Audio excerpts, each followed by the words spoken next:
Good morning, friends. Welcome to the Unitarian Universalist Fellowship of the Emerald Coast. I am the Reverend Ruth Van Lillian. My pronouns are she, her. I offer a special welcome to our first time visitors, both in person and online. You are in the company of the curious, the questioning, the hopeful. We are a band of faith explorers, each searching for meaning, none forcing their beliefs on others, and all learning from one another's discoveries.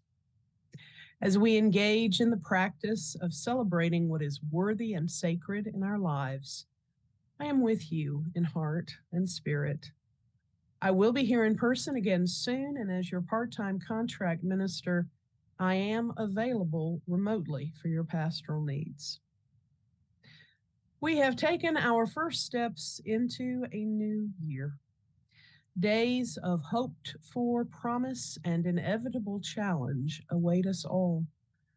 An important reason for gathering as a faith community is the strength and comfort we gleaned from one another. Here is where we celebrate together, and here is where we also commiserate, supporting each other through the tough times. So look around and remember that each of us is a gift to this community. May we bring out the best in one another as we seek restoration and spiritual refreshment together on this beautiful morning.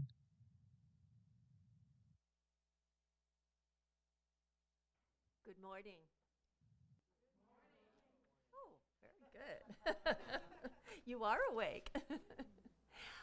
Welcome to the Unitarian Universalist Fellowship of the Emerald Coast. I'm Shar Farley, a member of this fellowship, and I'll be your service leader today. Our fellowship is a religious community united by UU principles and committed to service, spiritual growth, and caring fellowship.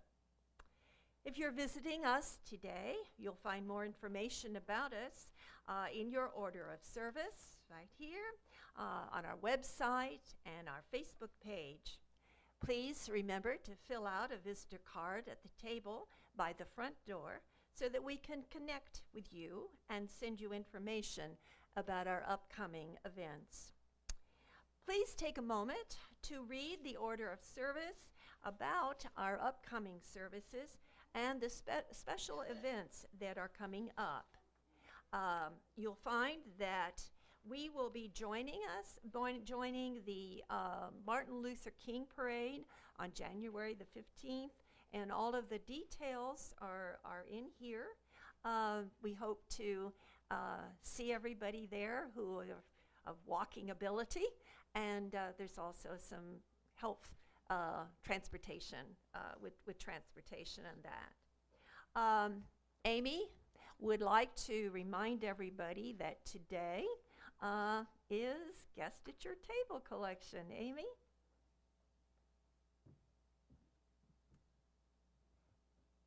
Well, it did get in the announcements that if you had a Guest at Your Table box, to bring it in today, and we'll collect them, and I'll get the money to UUSC if you forgot it, which could happen because I was supposed to bring something else that I forgot. Just bring it next week, and I'll gather it up. I'll be gathering it all up to send to UUSC by the end of the month. The other thing I have was that Tai Chi classes are starting next week, and the announcement kept getting mixed up about the time. But Wednesday is an evening class, starts at 5:45, and Thursday is a morning class, starts at 10 o'clock. So if you looked at and got the AMs and the PMs mixed up, it's not 5:45 in the morning, it's in the evening. And it's not 10 o'clock at night, it's 10 o'clock in the morning. Shucks, too. I was. You wanted to come at 5:45 I love those early morning things. I was going to bring my cat with me. She's awake at that time. One more very important announcement that's not here is that we have some folks who are leaving us today. The U.S. military, does that to us. Erica, and Alex Faulkner and little Evie, this is going to be their last Sunday here with us. They're moving on to McGuire Air Force Base in New Jersey. And so we would like to say goodbye to them. So after the service at the rear, we have some cake and to go with our coffee and some other refreshments. So do stop by there and tell them goodbye. We're going to miss them. All right, I think that's all we have for announcements. And so we will now have our prelude, which will prepare us for the service.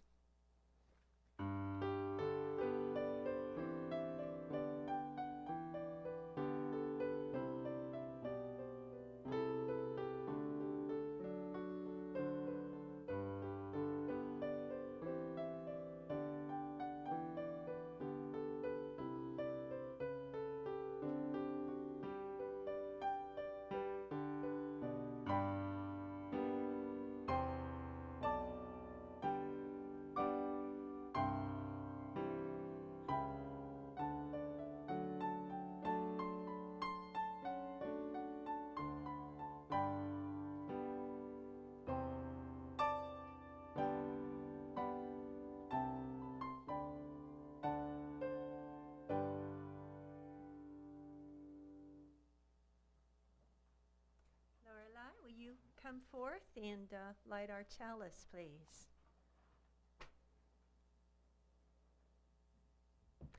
Sweetie, you can use the candle here.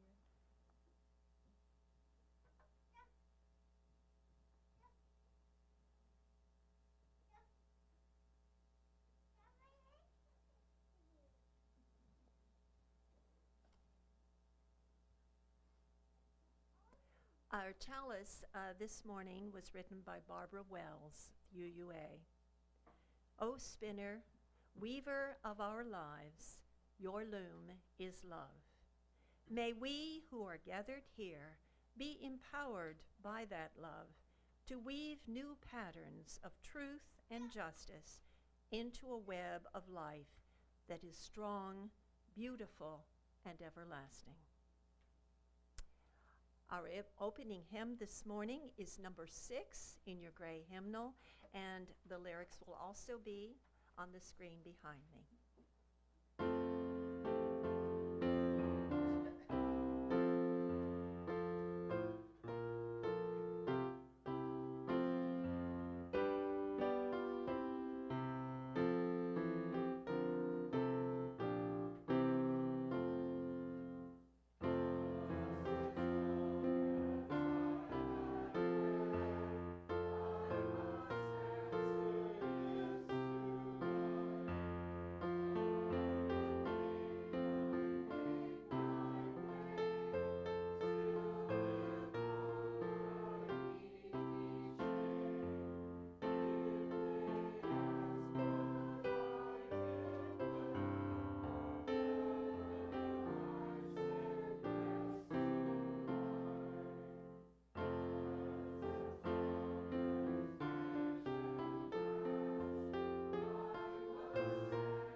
And now we invite the children to come forth and have a front seat row here. Miss Holly has a great story for us today. I'm eager to hear all about it. I love the title.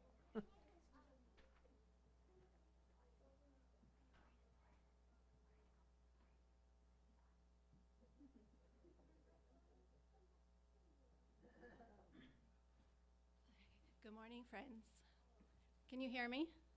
Yes? Okay. I have a story for us today. The Rhino Who Swallowed a Storm. He does have a big mouth, indeed. In the middle of the morning, Mika Mouse trembled under her blanket. A storm boomed outside her window. Rain crashed against the glass. Wind rattled the shutters. More than anything else, Mika was afraid of storms. A year before, a powerful hurricane had destroyed her home. "I'm scared, Papa," she said.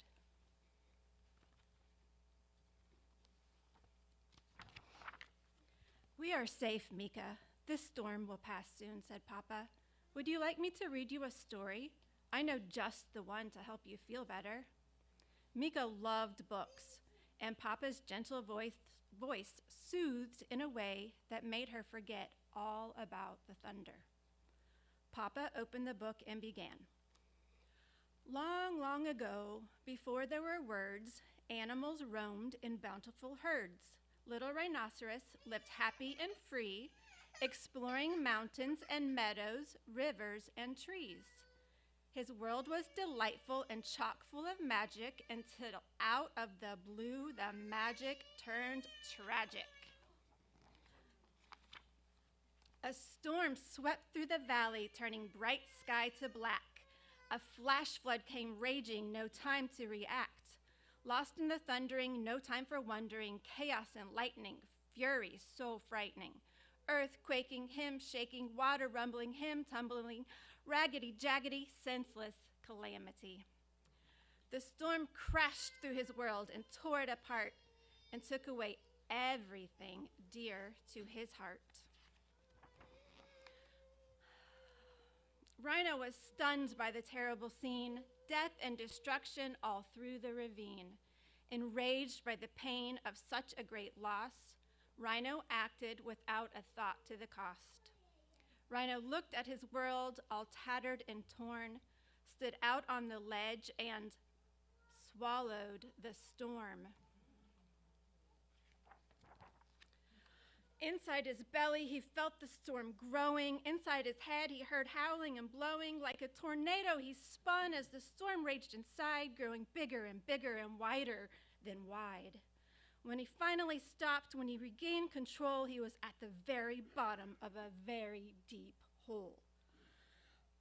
What to do? Rhino worried as rain dripped down his face. I am lost, and I am lonely and in such a dark place. At just the right moment to comfort and guide him, a spider dropped down and dangled beside him. The world up above is shattered and gray, but it is where you belong, so you must find a way. Let that storm out and move through your sorrow. You will find many helpers on your road to tomorrow. Oh, but that hole was dreadfully deep, and the walls all around him were slippery steep.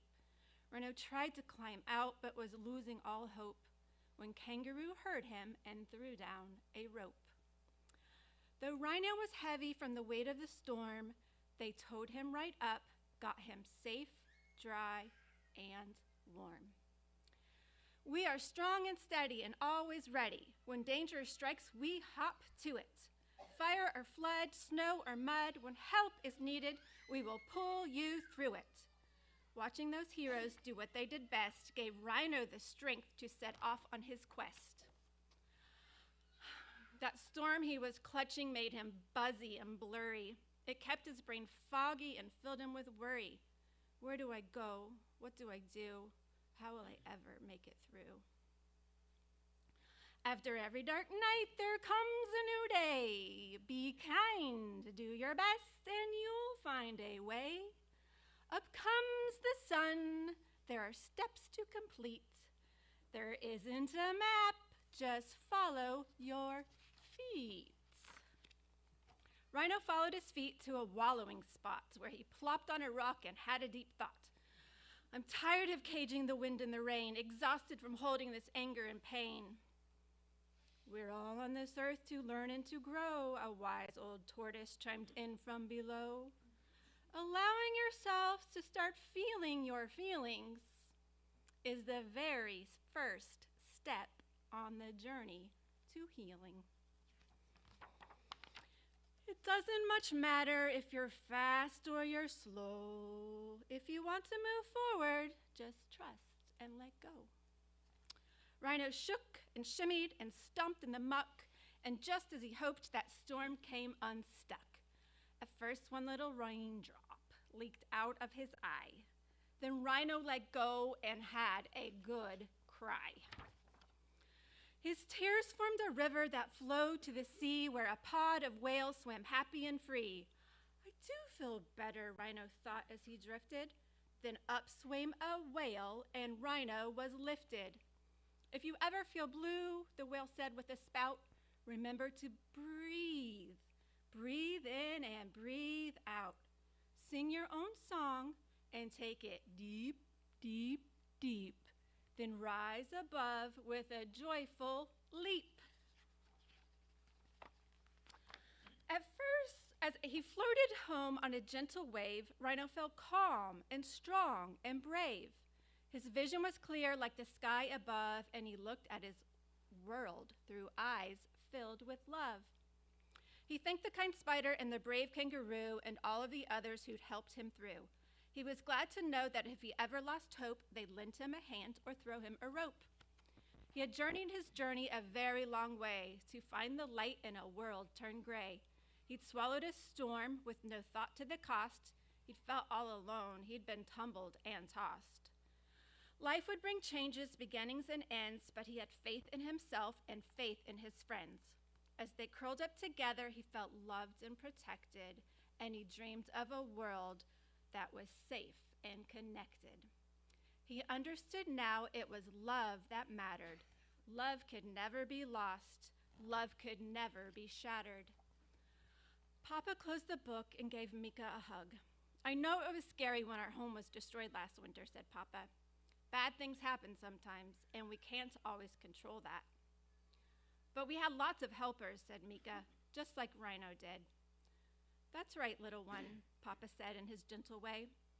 You are never really alone when bad things happen. There are family and friends, even people we don't know, who are always there to help us through tough times. The end. Yes. Yes? Oh, yeah, so she's noticed that the book that Papa is reading to Mika is the cover. And he had put down Gouda Times in order to cuddle and read with Mika. So we can all head back to our class now and hang out. And if you would like to spend time with these amazing humans that teach us so much about the world, then please consider volunteering. Thank you.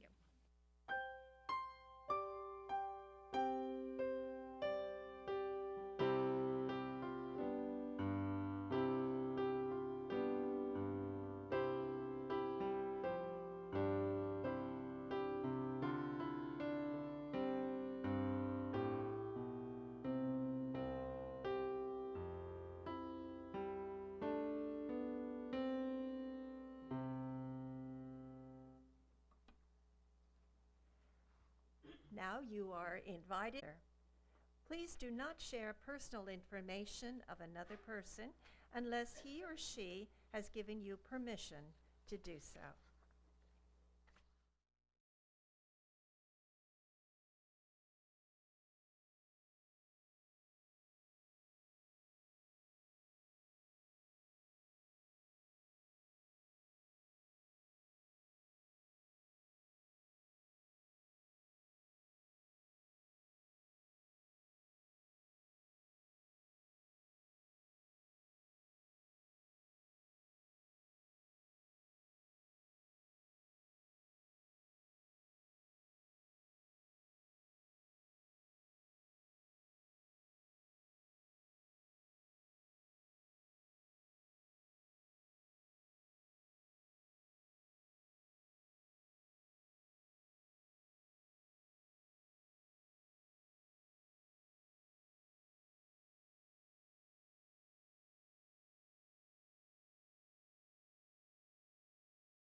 To the God of our own understanding, the Spirit with whom we commune this morning, we ask that our minds be open, our hearts welcoming, our arms embracing.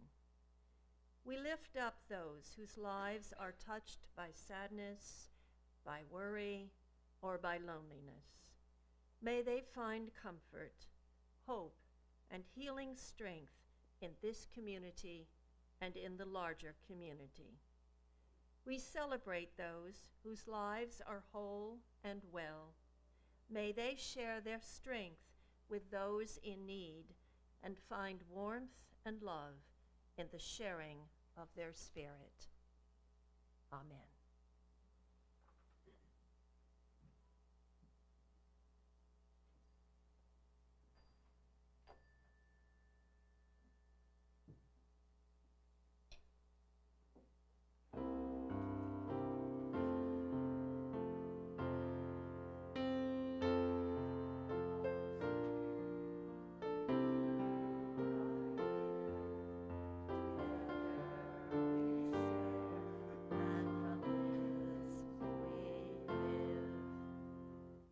Our fellowship is entirely self-supporting, and we rely on the pledges and donations of our members and visitors to provide the funds we need to support our work. We appreciate your generosity. One of the ways we support our mission of service, spiritual growth, and caring fellowship is to share our Sunday plate collections with a local charity. In January, our charity is Youth Village of Fort Walton Beach. It is a nonprofit child care center for children ages 3 through 14. It was formed in 1999 to create a safe place for providing educational and recreational services to children in our community. If you're paying your pledge today with a check, please write "Pledge" on the memo line. All cash and undesignated checks will be shared equally between the fellowship and Youth Village. Please be as generous as you are able. And now, will the greeters please come forward to accept the donations?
Our speaker today is Mr. Darrell Clah. Darrell is representing the Emerald Coast Life Center, where he is a recovery peer specialist. From his birth in 1967 to the age of 23, he believed he was of German, Italian, Sicilian descent. His family had kept his true identity, Dene, the original name for the Navajo tribe, a secret from him. Consequently, during his childhood and adolescent years, he described himself as a tumbleweed, rolling through the formative years, seeking attachment, a sense of belonging and purpose, until the truth of his identity was revealed in 1990. For the next 30-plus years, Darrell would spend identifying and healing his wounds. Today, he works to support others with similar experiences, healing their wounds and creating healthier lives. It's my pleasure to welcome Darrell to our pulpit this morning. Darrell?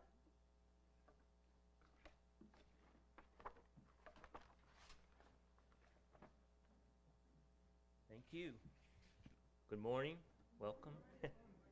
I want to start out this morning first by announcing a land acknowledgement. A lot of organizations now that are speaking in places of ancestral grounds of Native people, indigenous tribes that lived there before, are starting to do this to kind of start that healing within our communities and within our land. I know we're all seeking the same thing: peace, love, kindness towards one another and community. And a lot of times that's we don't understand the effects of our past and what happened in our lands before we arrived, or part of me arrived, but other was here. So I'd like to begin. As we begin this morning, I would like to take a moment and respectfully acknowledge and honor the Muskogee Creek people who were in this area at one point, and their elders, both past and present, who stewarded this area throughout the generations that we call home in Okaloosa County, where we are gathered today. So my part with working with my wife, Dana, she's not here today. Our lovely daughter came with us, Danae. I named her after our tribe. And she's today speaking at Walton County Prison, speaking to the group that's meeting there today. So in our Emerald Coast Life Center, we're out to share with people that recovery is possible for everyone. Whatever you're going through, whatever is going on in your life, you can recover from that. Just like the story we shared today, this morning, the storms of life that we have inside of us need to come out so that we can make those messages to people and help in finding that hope and purpose for their lives. So part of our organization is also reaching Native Americans that live in our area. Some live here and don't even know it. I work for another organization during the day where a lot of the kids that I work with and the families I work with, medication is not the end-all to help them. Medication kind of stifles things and keeps things down. But a lot of times I discovered that a lot of families in this area have native roots to the Muskogee Creek. And the Muskogee Creek in this area were forcibly, whether peace or by force, were removed back in 1830. It was the Indian Removal Act that was going on. President Jackson at that point was told to move people east of the Mississippi. And state of Florida carried that on when people didn't leave in like 1850, the Removal Act of you need to leave. So a lot of people started just dissipating, hiding, that didn't leave. And so that is the effects that we feel today is the people that harvested, that cultivated, that made this place home and practiced their traditions and stuff and ceremonies and things were told to remove. So as we show up, because I'm not from here, my family's from Arizona, you can still feel that calling in the earth. You can still feel that stress, that tension, that whatever is going on still affects all of us. So for us today, that's what we are trying to do. We cannot heal, we can't help other people find healing and help them find their purpose if we haven't dealt with that ourselves, right? So for me, that was step one. I did not know that who my dad was. My mom had told me that when I was born in 1967, of course that's a time of Vietnam War. So she had an easy way out to say my dad was in Vietnam. So it was strange every time we go to the base. I grew up an Air Force dependent. I served 22 years in the Air Force, traveling every 4 years, picking up and rerouting. So I call myself a tumbleweed. Not only is my tribe nomadic, but being in the Air Force, you had to pick up and move. So relationships for me was never something that was deep-seated rooted, especially before the time of internet and being able to keep in touch with people. So for me, you know, every time we go to base, I would run up to a man and grab him and call Daddy because I didn't know who he was. I just know he wore fatigues, he wore green, he wore Royal, you know, Air Force blue, and so that was probably traumatizing to the, again, I grab and do that too, especially. But so for me, that was where everything started. I did not know. I grew up with my mom, aunties, and grandma, and there was no male figure in my life. So that's part of my, you know, trauma is trying to connect with another male to have what does it mean to be a man, you know? And so growing up in those eras. So, but he would eventually, the guy that would be called my dad, that was stated as my dad, he was Italian, he was Sicilian, and so that's what I grew up for 23 years, living a lie and sharing this with other people. And that lie was revealed to me when I met my wife. 1990, I met her, and the first question that was posed to me from her was, "What tribe are you from?" I said, "What do you mean, what tribe am I from?" Because she's Ojibwe and she's also Italian, and I would always say I'm Italian German. And she says, "Well, German maybe that, but Italian no," because I wasn't like her dad and her, and even my brother that was his dad. There's just a difference in mannerisms and behaviors and the way they do things. And I wasn't that type of kid. I was more of a kid that was quiet and reserved and just paid attention to a lot of different things. And so my rootedness, me growing up, it was traumatic. It's not a trauma that we would think of abuse, neglect, and home dysfunction, although it was a dysfunctional home. But it was just a place that I did not feel that I belonged. I looked different. My fingers looked different. I didn't seem, when we'd meet new people, when we moved to different places, people would ask about why I looked different than the rest of the family. And I never thought about that as a kid. I always, back in my mind, kind of questioned that as well. So my trauma was not having that sense of belonging. The attachment, it wasn't there. I was a kid that was dropped off at daycare every time. I was a kid that was, you know, in the 80s, I was a latchkey kid, is what they called us back then. You know, come home to nobody, leave nobody, and everybody's gone already. So I was a kid that had to learn a lot of things on my own and watch other people. So for me, there wasn't that deep, rooted connection to a family and being able to have a safe place. It wasn't a horrible place, just a safe place that I could cry to, someone to ask questions of, those type of things. And so I think that we're allowed to share this. The video, I forget the gentleman's back, he said that we could share this video. If there's any copyright issues, then, well, he can black it out or something, that's what he told me. Because it would be a lot easier if I shared this video. This is, so when someone enters Emerald Coast Life Center, the first thing we do is have them do an intake and write down, they do an ACEs questionnaire. And this video will show what ACEs is all about. It's adverse childhood experiences. And it's to help people identify what the root trauma is in their life. What is that root issue? What is the cause that causes, what is the problem that causes them to do what they do and how to get better? So you want to share that?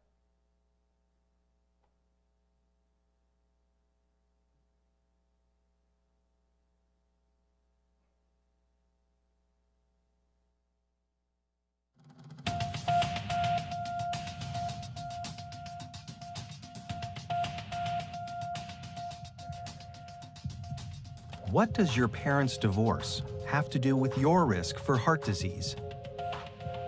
If your mother had a drinking problem when you were growing up, are you more likely to suffer from depression as an adult? Here's what you should know about ACEs. ACEs stand for Adverse Childhood Experiences, extremely stressful events that can happen to a child growing up.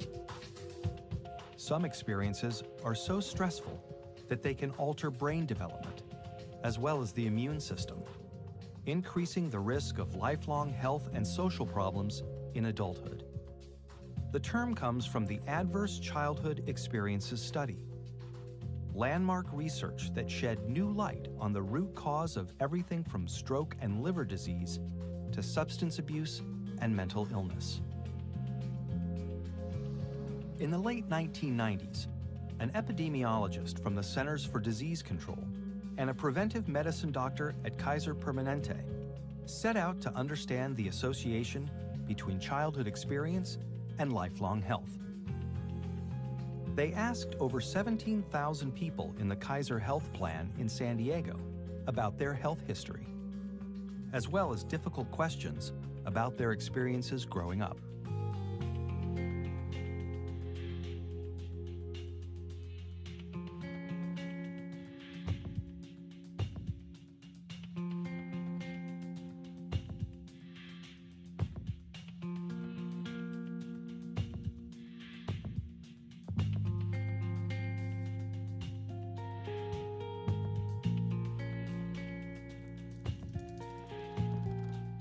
Anda and Felitti tallied up 10 different kinds of adversity in this largely middle-class and college-educated population. They were stunned to see how common ACEs were. 21% of all respondents were sexually abused as children. 19% grew up with someone who suffered mental illness. 28% had been physically abused. And 2 out of 3 respondents had experienced at least one ACE. The researchers next looked at how someone's ACE score, or the number of adversities they experienced, related to a wide array of serious health and social problems. They saw that the more ACEs someone had, the greater their risk for poor outcomes compared with someone with no ACEs. Someone with an ACE score of 4 had twice the risk of heart disease and cancer.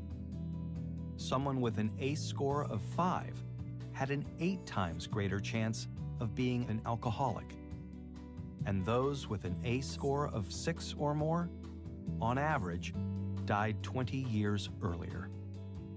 With every major problem they looked at in the ACE study, the risk went up for each additional adverse experience in childhood.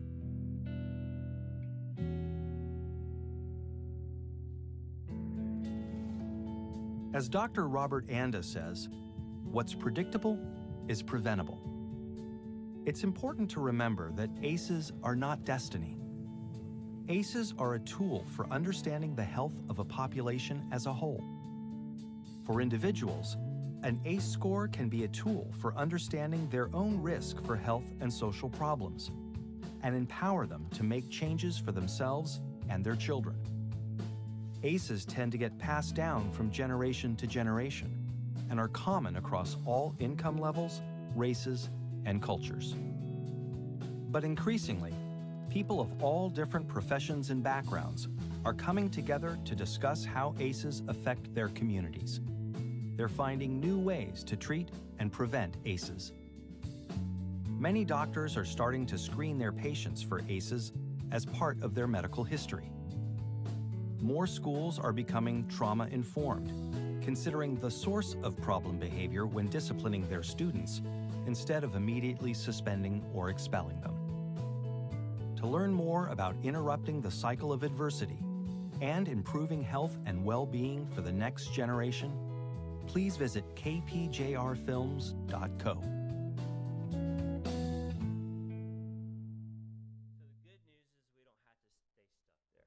Good news is that there are places for healing to wellness. We are a trauma-informed approach organization, but we don't leave people sitting there in their wounds, in their scars, in their hurts, hang-ups, all those things like that. we are a place that believes in healing to wellness.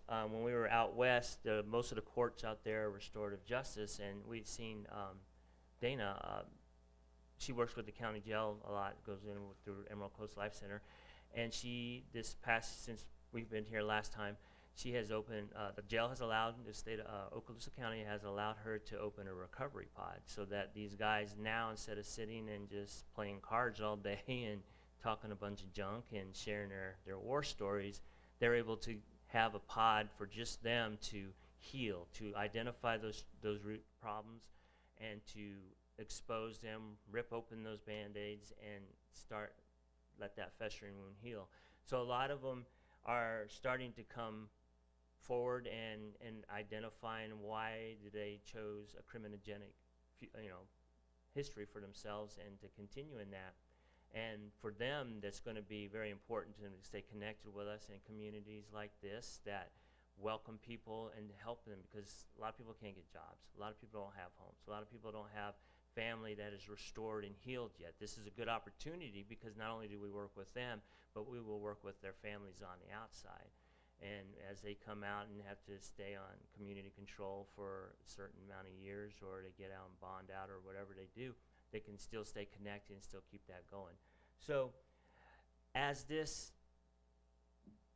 process continues in our area of seeking people that are hurting, people that are walking in our doors searching for hope and purpose and meaning, we have every opportunity to reach and connect with that person, just like the family shared with you that's leaving soon. The connectedness they had in this congregation for being here at this time. It's very important to welcome those that are around us. For me, as a tumbleweed, I learned quickly how to be resilient, how to hurry up and make friends in my new place.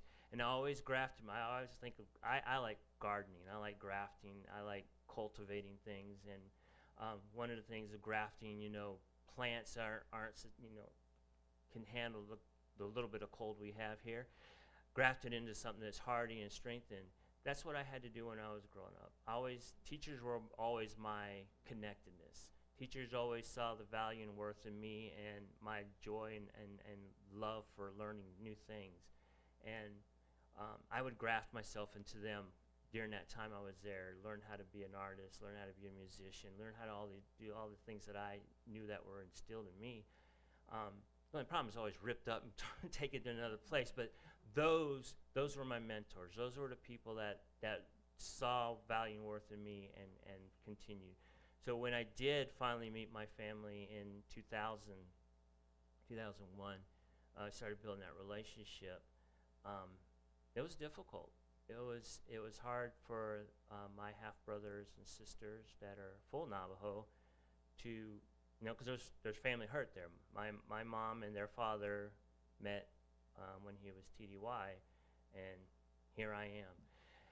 But the joy in that was that they accepted me.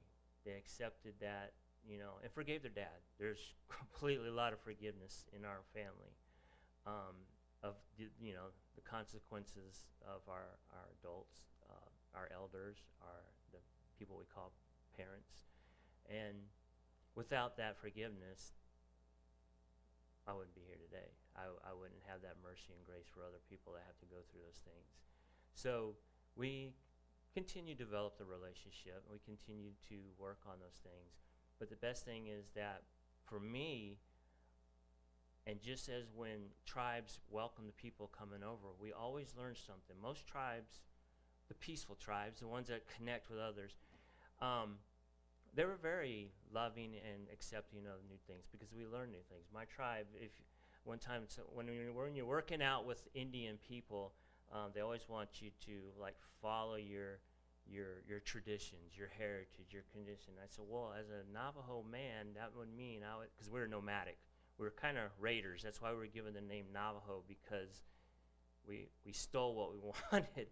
We entered a new place and took what we needed, but in reality, it was we learned from other people. So when Spanish came, we learned about sheep herding. We learned about weaving. We learned about beading and making jewelry. A lot of stuff we hold as tradition and culture are the things we learn from other people. So we always accepted other cultures, It's just when things got turned the other way, and greed and selfishness and pride comes in, and so those are the demons that come through and try to mess things up when people just wanted to get along together.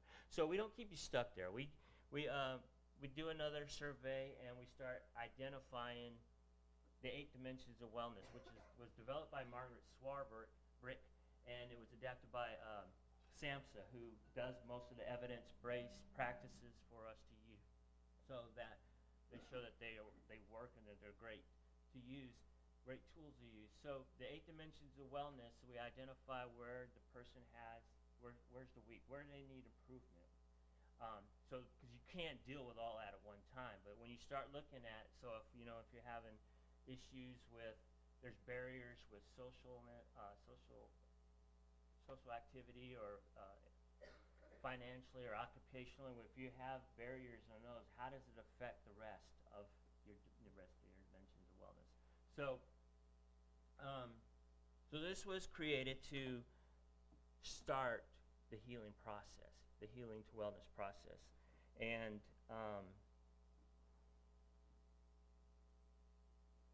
let's say more about this.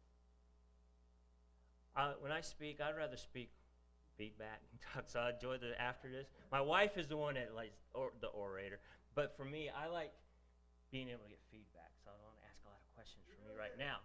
So, but yes, we'll do that at 11:15.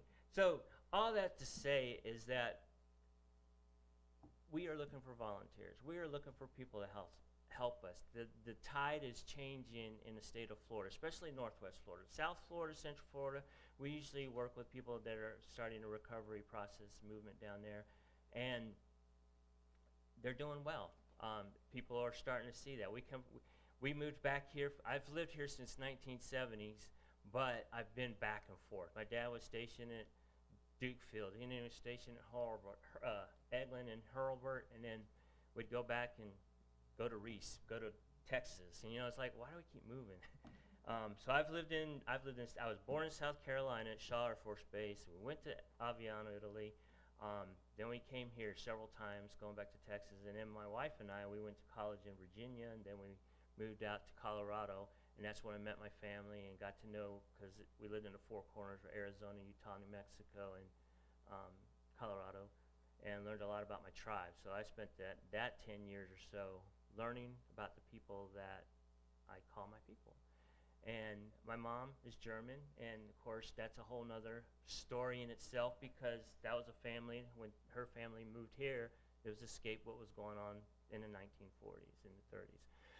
So there's a lot of trauma, there's a lot of stuff that was going on that I had to overcome to be able to help others.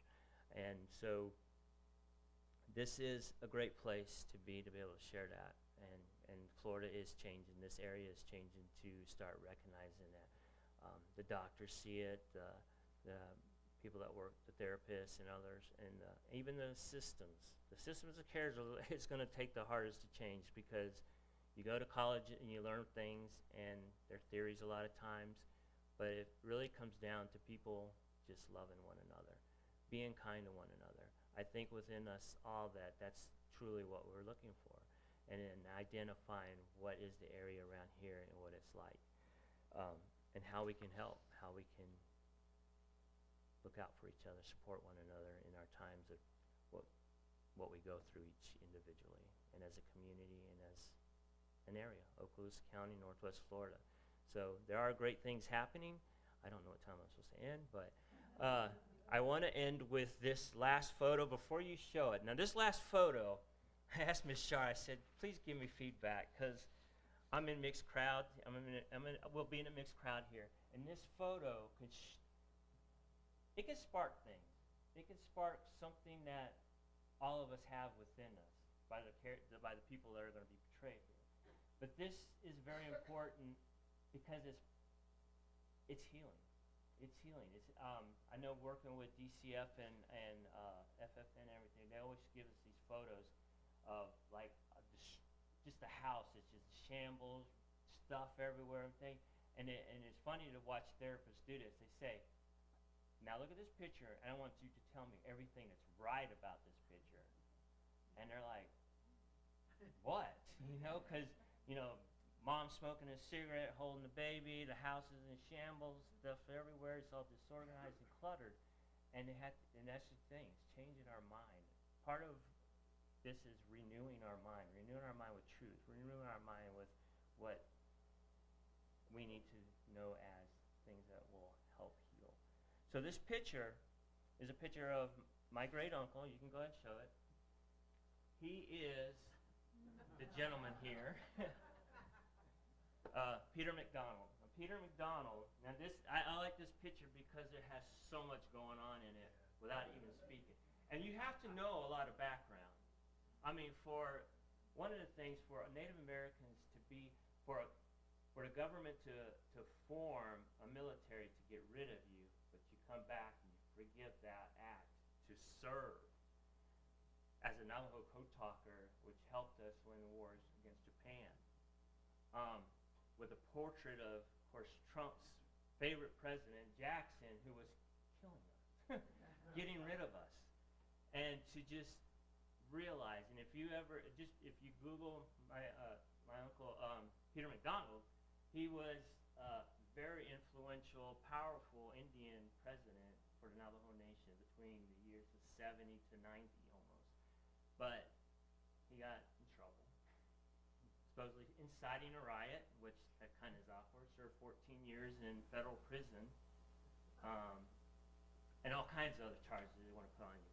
The Navajo Nation, because tribal courts are more restorative and forgiving, they forgave him and said, well, this just couldn't happen. So you can think of all the kind of things out there, conspiracy or whatever, but the fact is that he never gave up on wanting better for his people. So when he was released in, I can't remember, whenever Clinton left office, he did pardon him, let him go, be released because of failing health, but he's in his 90s now. He's 96, 98, and these are the last three code talkers, but for them to continue striving for the betterment for their people, but also to realize that although most tribal nations are sovereign nations, if we still fall under the government of the United States, it's just to keep going forward. We're still here. All the acts that were put out there to remove the assimilate, because even in the 1950s and 60s, there was still that push to get Native Americans off their land to work in urban areas.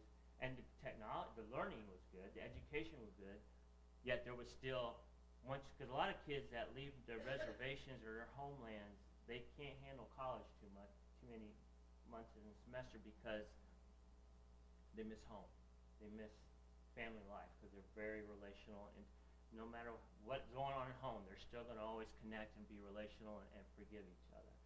So a lot of the reservations, which I think in the 1950s, 60s is what should have happened, instead of outsourcing to other countries, should have outsourced these jobs to people that live in their lands. And so some of the places have, I know Navajo Nation has Dene College.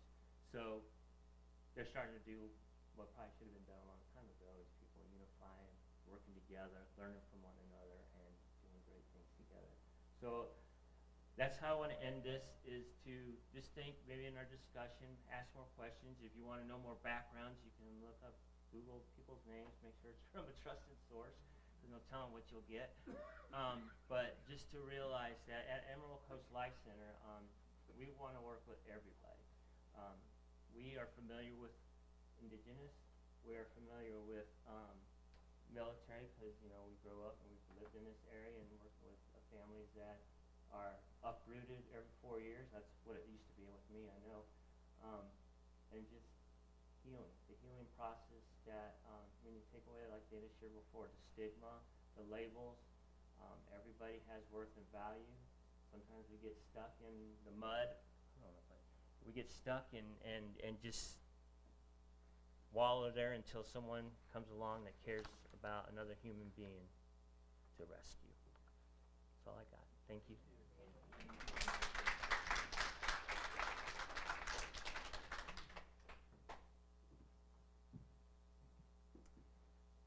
Thank you, Darrell. At 11:15 today, Darrell and I will be up here at the front of the sanctuary. And for those of you who would like to reflect a little bit more with him on his message today, we'll be here for a while. So keep that in mind. Lots to think about. Thank you, Darrell. Our closing hymn today is in your teal hymnal, and it's number 1012, When I Am Frightened.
If here you have found freedom, take it with you into the world.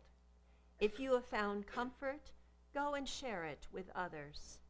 If you have dreamed dreams, help one another that they may come true. If you have known love, give back to a bruised and hurting world. Go in peace. Please remain seated during the postlude.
thanks to everyone who helped with this service, and especially to Nancy, who came and saved us.